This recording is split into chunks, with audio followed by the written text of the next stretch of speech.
Third gate shinobi ওয়ারের সময় একদল গেরিনকে ঘিরে ধরেছিল 7 জন এমন শিনোবি যাদের নাম শুনলে ছোট ছোট দেশের মিলিটারি ফোর্সের হাত পা ঠান্ডা হয়ে যেত। কিরিগাকুরের সবচেয়ে ডার্ক আর deadly military unit 7 ninja swordsman of the mist. মজার ব্যাপার হলো সেই দিন এক সাধারণ গেনিন মাইট ডাই যখন তার 8 গেটসের 8 নাম্বার গেট ওপেন করে দেয়, তখন সেই ভয়ঙ্কর গ্রুপের অর্ধেকের বেশি মেম্বার মুহূর্তের মধ্যে শেষ হয়ে যায়। কিন্তু প্রশ্ন হলো, এত বড় ডিজাস্টারের পরও কেন শিনোবি ওয়ার্ল্ডের এই 7টা ব্লেড আর তাদের ইউজারদের ক্ষোভ কখনো কমেনি? কেন জলবায়ুর দেশ কিরিগাকুরে বছরের পর বছর ধরে এই 7টি বিশেষ ওয়েপনকে তাদের ন্যাশনাল ট্রেজার হিসেবে আগলে রেখেছিল? এই পুরো রহস্যটা বুঝতে হলে আগে কিরিগাকুরের পাস্ট পলিটিক্স আর ব্লাডি মিস্ট গ্র্যাজুয়েশন সিস্টেমকে দেখতে হবে। কুয়াশায় ঘেরা এই ভিলেজে পাওয়ারফুল শিনোবি ফিল্টার করার প্রসেসটা ছিল অত্যন্ত ব্রুটাল। গ্র্যাজুয়েশন পরীক্ষায় নিজের ক্লাসমেট করে বেঁচে ফিরতে হতো। আর এই ব্লাডি কালচারের একদম পিক প্রোডাক্ট ছিল এই 7 জন নিনজা। কিন্তু এরা স্রেফ প্রফেশনাল কিলিং মেশিন ছিল না, এদের আসল শক্তি লুকিয়েছিল সেই 7টি বিশেষ তলোয়ারের মধ্যে বা সোয়ার্ডের মধ্যে, যার প্রতিটার মেকানিক্স আর অ্যাবিলিটি একটা অন্য থেকে একদম আলাদা। প্রথমে আসা যাক সবচেয়ে পপুলার আর আইকনিক ওয়েপন কিবি কিরি বকুচো বা এক্সিকিউশনার্স ব্লেডের কথায়। প্রথম দেখায় এটাকে প্রকাণ্ড একটা বিশাল সোয়ার্ড মনে হলেও এর আসল ভয়াবহতা লুকিয়ে আছে এর আইরনিক রিকভারির অ্যাবিলিটিতে। ফাইটের সময় এই সোয়ার্ড যদি ভেঙেও যায়, প্রতিপক্ষের বডি থেকে স্রেফ আয়রন সমৃদ্ধ রক্ত শুষে নিয়ে এটা নিজেকে অটোমেটিক্যালি রিজেনারেট করে ফেলতে পারে। জাবুজা মোমোচি যখন প্রথম ফার্স্ট পার্টে এই ব্লেড নিয়ে সাব সাইলেন্ট কিলিং টেকনিক দেখিয়েছিল, তখনই বোঝা গিয়েছিল যে কিরিগাকুরের কমব্যাক্ট স্টাইল কতটা লিথাল। তবে জাবুজা কিন্তু এর একমাত্র ইউজার না। সুইগেটসু হোজুকি থেকে শুরু করে মানগেটসু হোজুকি সবাই বিভিন্ন সময়ে এই সোয়ার্ড ইউজ করেছে, কিন্তু এর মেন থিমটাই হলো আনস্টপেবল কাট আর নেভার এন্ডিং ব্লেড রিজারেকশন। আর এখানে ব্যাপারটা আর একটু ডিপ হয়ে যায় যখন আমরা সামেহাদার দিকে তাকাই, কারণ সামেহাদা স্রেফ কোনো মেটাল বা আয়রনের তৈরি সোয়ার্ড না, এটা একটা সেন্টিনেন্ট বিস্ট। সোজা কথায় একটি জীবিত অস্ত্র।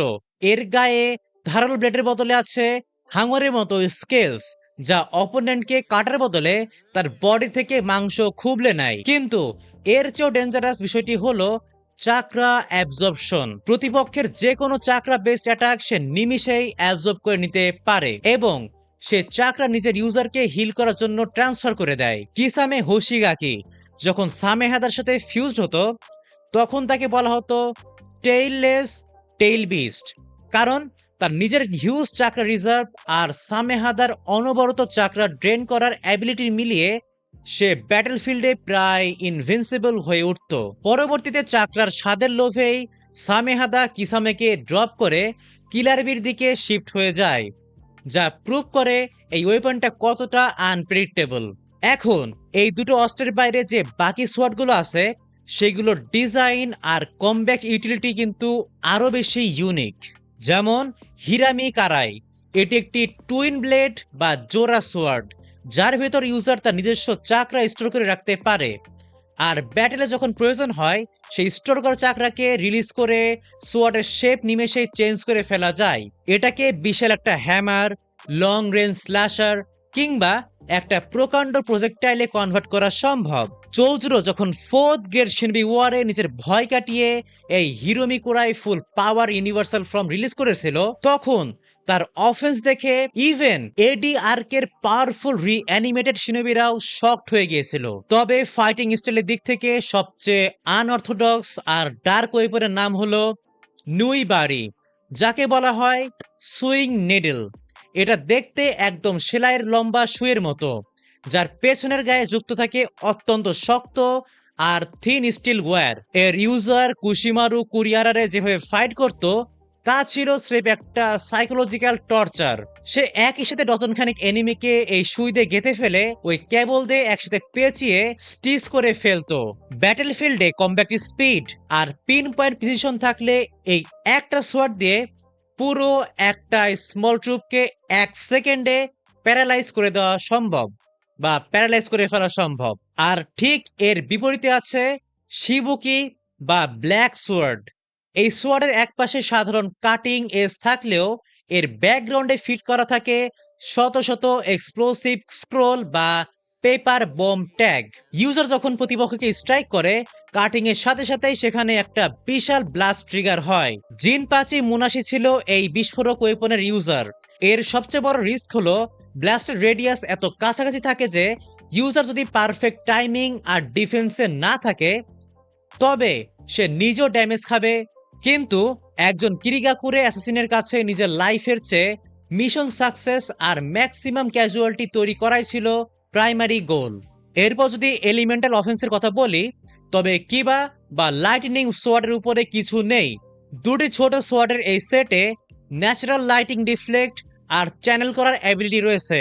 আমিউরি রিঙ্গো আর রাইগা কুরুসাকির মতো ইউজাররা এই কিবা ইউজ করে কোনোরকম চ্যান্ট বা হ্যান্ড সাইন ছাড়াই সরাসরি আকাশ থেকে বিজলি নামিয়ে আনতে পারত। কিরিগাকুরের হিস্ট্রিতে লং রেঞ্জ আর ক্লোজ রেঞ্জ কম্ব্যাক্টে পারফেক্ট ব্যালেন্সিং এক্সাম্পল ছিল এই কিবা সোয়ার্ড দুটো।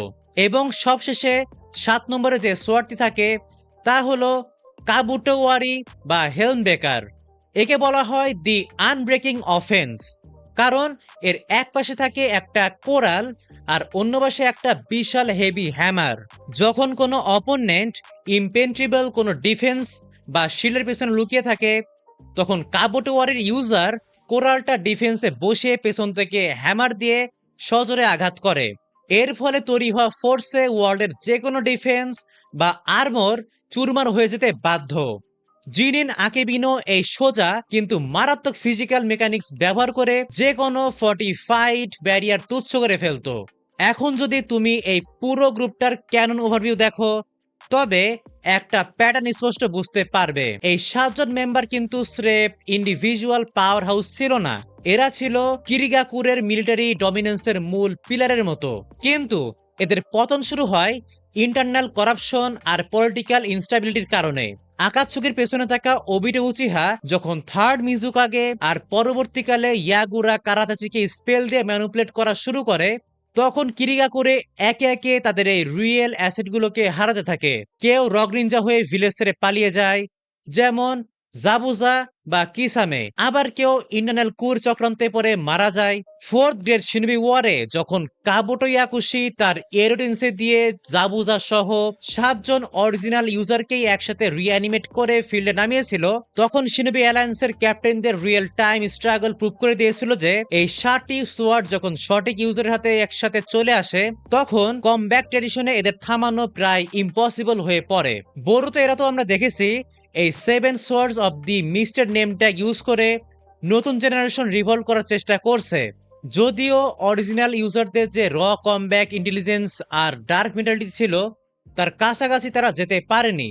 সো বটম লাইন হলো 7 ninja swordsman of the mist স্রেফ 7টি রেয়ার ওয়েপন আর তাদের ইউজারদের স্টোরি না, এটা হলো শিনবি ওয়ার্ল্ডের সেই ব্লাডি ট্র্যাডিশনের সিম্বল, যেখানে একটা ওয়েপন আর তার ইউজারের রক্তক্ষয়ী বন্ড পুরো একটা নেশনকে ওয়ার্ল্ড পাওয়ার বানিয়ে দিতে পারে।